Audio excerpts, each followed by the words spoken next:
Dear viewers, today we'll be learning about the portal vein. The portal vein is the upward continuation of my superior mesenteric vein, and then it changes its name to portal when it receives the splenic vein, where behind the neck of the pancreas.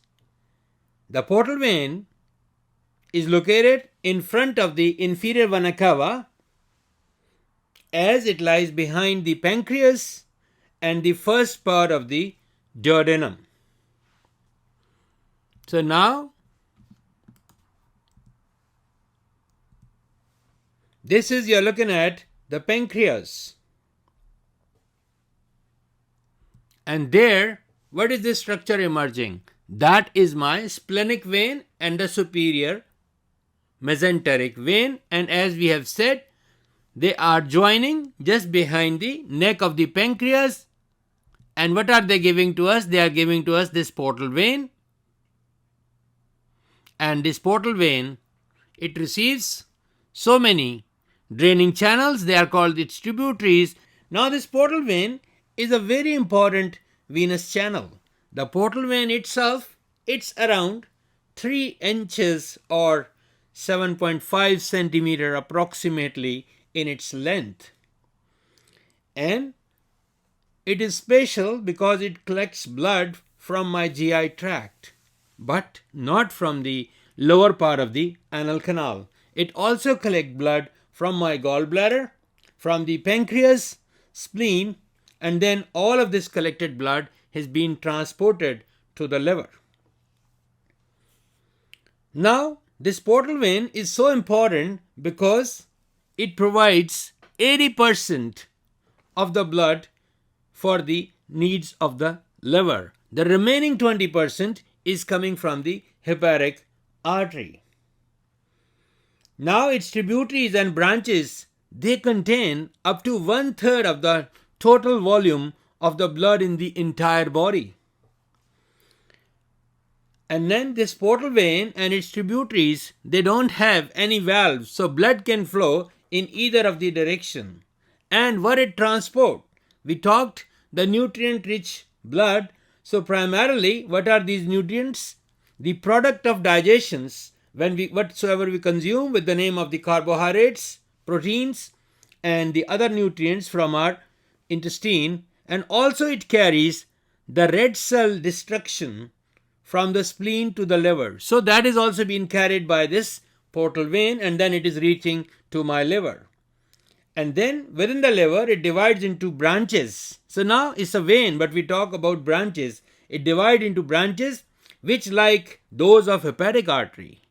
And then it discharges their blood into the sinusoids of the liver, and which are drained by hepatic veins into the inferior vena cava.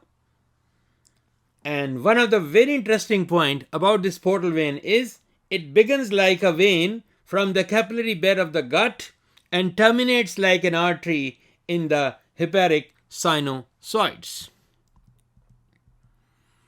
So this is, we are looking at the portal vein, and you can see how it has been contributed in making its ultimate drainage into this inferior vena cava. Let's animate that. So this is my splenic vein, superior mesenteric vein. They are making this portal vein.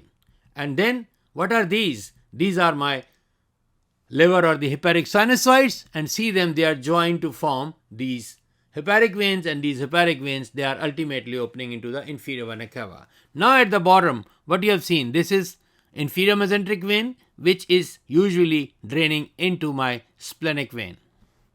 After that, we can see some other veins, and this one is my para-umbilical vein. Now what is this? This is the vein which is coming from the gallbladder, cystic vein. And then what are these? Superior pancreatico-duodenal veins. We all know, coming from duodenum and the head of the pancreas. And what are these?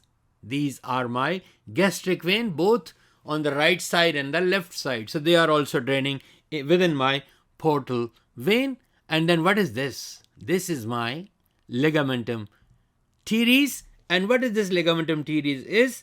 In the intrauterine life, this ligamentum teres has left umbilical vein which obliterates, and it has a role in fetal circulation, and this ligamentum teres, when it enters near to the caudate lobe of the liver, it runs, the left umbilical vein runs in the falciform ligament, and then once this obliterates, now we call it ligamentum teres, and it is basically providing a communication which is connecting this left umbilical vein to the inferior vena cava. That is one of the shunting which was done during the fetal circulation, and this upper one we call it ligamentum venosum. And what we are looking for so far, these are the tributaries of my portal vein. Now, a very important aspect. What happens? This is the normal flow of the blood. Blood is going. Life is all about. But there are certain diseases of my liver. As a result of those diseases, what happens? Within the substance of the liver, there's a lot of fibrosis. And this fibrosis, it disrupts, I'm talking one of the mechanism, it disrupts this flow. And as a result, this portal vein having difficulty in performing what it should be doing. So now the situation arises where the blood is not being going to the inferior vena cava, and in other words to the heart, and we know a big amount of blood is not returning. So now blood start looking for other options, and these other options are the collateral channels. They are there, but they are not usually working in a big way. So now the pressure goes back on those collateral channels, and as a result the pressure rises within the portal system of veins, and that is, we call it portal hypertension.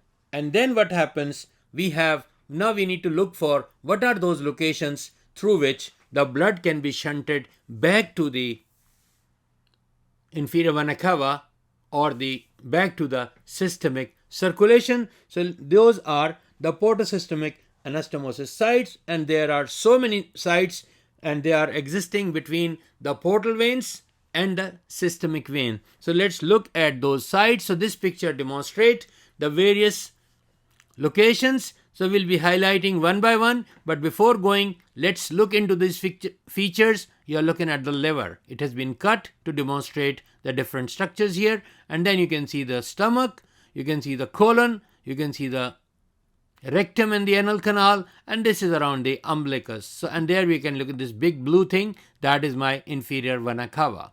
And then you can see the veins has been shown in two different colors. I have used this color for talking about the portal veins, and this blue color is representing the systemic vein. So let's start establishing. There are various locations where we have these collateral channels, but worth important and worth mentioning. First, I'll be showing you all of them, and then we'll be emphasizing on the most important ones. So now this is the one which is one of the very important location, and that's located where? At the lower esophagus. And this has consequences if this is one of the situation. Who's participating here? We had the esophageal branches of the left gastric vein, and we can see them, they have been shown up here. So these are the esophageal branches which are coming from the left gastric vein, and they can communicate with the esophageal branches. They are draining into azygous and hemiazygous system of veins. Guys, if this situation and if these varices, and what happens if that channel, there is dilatation of these veins, and because of and later part it starts bleeding, and this is known as esophageal varices, and this bleeding is quite significant, and it may result, if not treated timely, in the death of the person. So this is the first site, and this is where, and established clinically as esophageal varices, and if these veins are dilated, they are under the mucosa. Now let's look at the second important site, that's around the umbilicus. And this site, who's participating here? The participation from the portal system, we had the para-umbilical veins, and you can see they are organized here. And then what do we have? We have the superficial veins of the anterior abdominal wall, and these are small epigastric veins. So they form a pattern around the umbilicus, and which is famous with the name of caput medusae. The clinical condition is known as caput medusae. So this is here we had esophageal varices, here we have caput medusae. Now the third site, which is worth mentioning, that is within the rectum, And what happens? Here we had the contribution from the different rectal veins. And now let's look at it.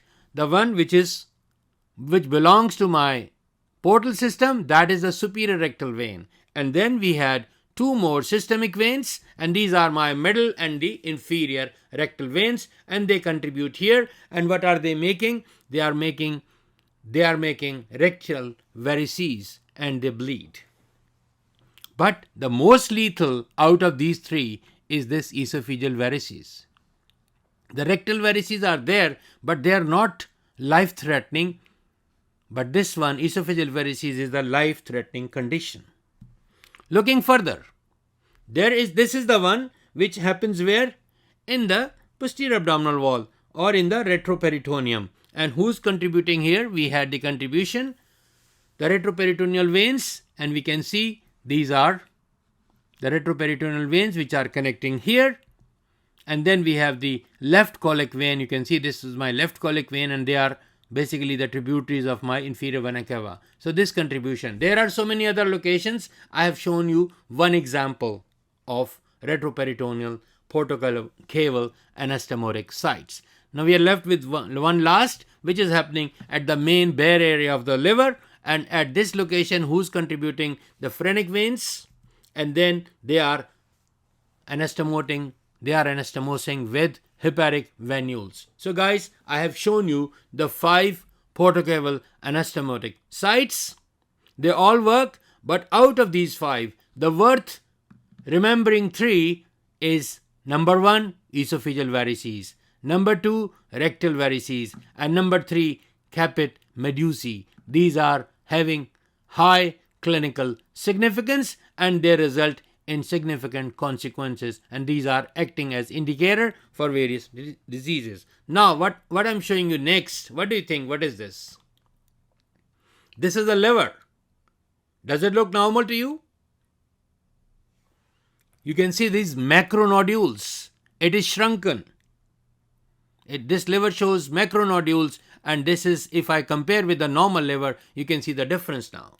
So now this liver is a cirrhotic liver. And what is happening? The person is having cirrhosis. So what is and this will result, this condition, this is one of the conditions that will result in portal hypertension.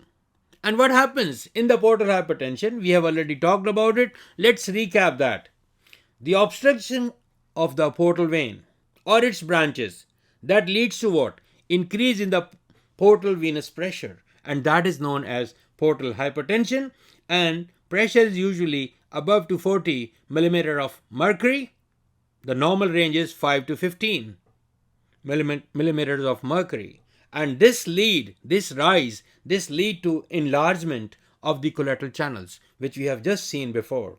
And the most common cause of portal hypertension is alcoholic cirrhosis of the liver. As a result of this alcoholic cirrhosis, these portocaval anastomotic sites, which I have talked about, we can see these clinical conditions, the esophageal varices, the rectal varices, the caput medusae. These are the quite visible findings. But then the effects, what happens as a long term? We can see the splenomegaly. What is the splenomegaly? Spleen get enlarged. Ascites. What is ascites? Accumulation of fluid in the peritoneal cavity. Usually we know there is nothing inside the peritoneal cavity, but now fluid starts building up within the peritoneal cavity, and that causes pressure on all the structures who are located there, and we call it ascites. Esophageal varices, we have talked about it. They are quite lethal. And last, those are the rectal varices, and the caput medusae is a sign which really confirms once we are dealing with the people who are suffering with portal hypertension.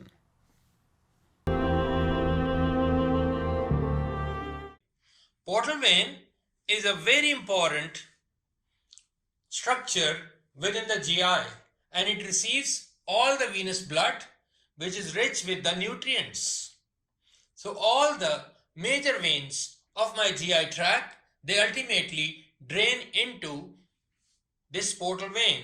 And what is this portal vein? You can see the structure here, which is just located next to the neck of the pancreas. This one is my superior mesenteric vein along with the superior mesenteric artery, and this superior mesenteric vein, it continues upwards and it is joined by this splenic vein, where at the neck of the pancreas, and just behind at this location we have the inferior vena cava. So we are making the portal vein. So portal vein is the continuation of my superior mesenteric vein when it joins with the splenic vein. And now you can see this inferior mesenteric vein, usually it drains into the splenic vein. And this is now the portal vein has been formed. It ascends up, it runs, it makes the anterior boundary of my epiploic foramina, and there you can see this green structure which is just coming down, that is coming from my liver. This is the common bile duct, and that is approaching towards the second part of the duodenum to be opened into the ampulla of Varer, and where it opens through the major duodenal papilla into the second part of the duodenum.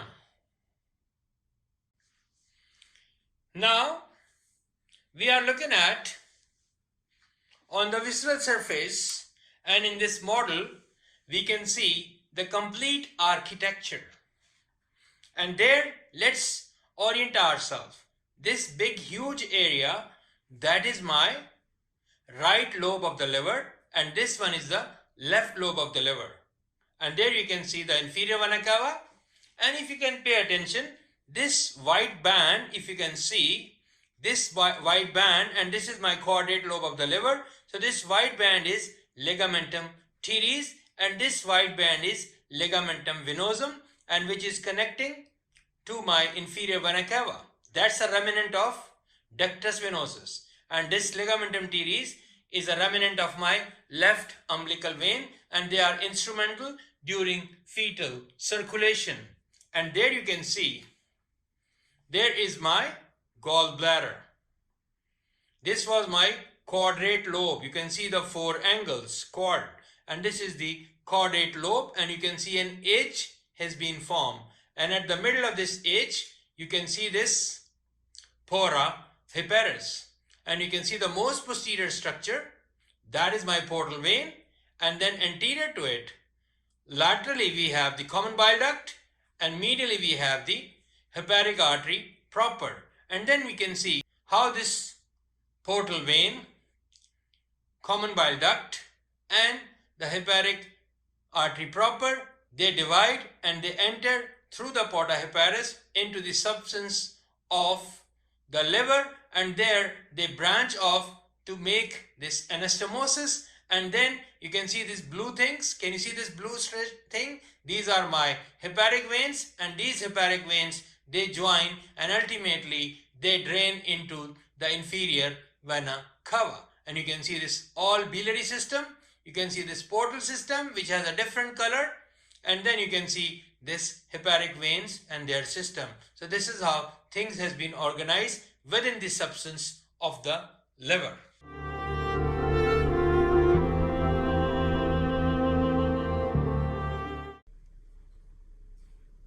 Now look at this structure. This is my superior mesenteric vein. This superior mesenteric vein behind the neck of the pancreas, it continues upwards and is joined by another vein. Where is that vein? This vein, it is behind the pancreas. So this is my splenic vein. So this, let me pick it up for you. This splenic vein, it joins with my superior mesenteric vein, and then behind where? Behind the neck of the pancreas, and it continues its journey as after this union. They continue their journey as the portal vein.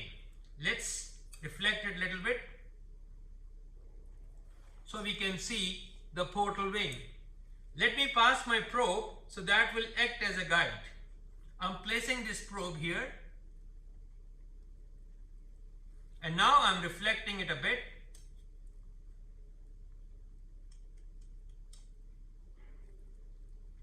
Can you see my probe in this image? This is where I am. I am at the portal vein. Now let's look in further details. Let me remove the probe. And now, what you need to look at this structure. This structure which I am moving, this is nothing but my portal vein, and it is going towards the porta hepatis, and it enters into the substance of the liver, and there it divides into its two branches, and then it divides off further. So this is, you are looking at the portal vein. Now, just behind this portal vein, what do we have? Just pay attention. This is, you are looking at the inferior vena cava. So inferior vena cava is located behind the portal vein. And where is the portal vein? This structure is my portal vein, which I am lifting at the moment, and I am trying to hold it for you. So this is, you are looking at the portal vein, and this is my inferior vena cava.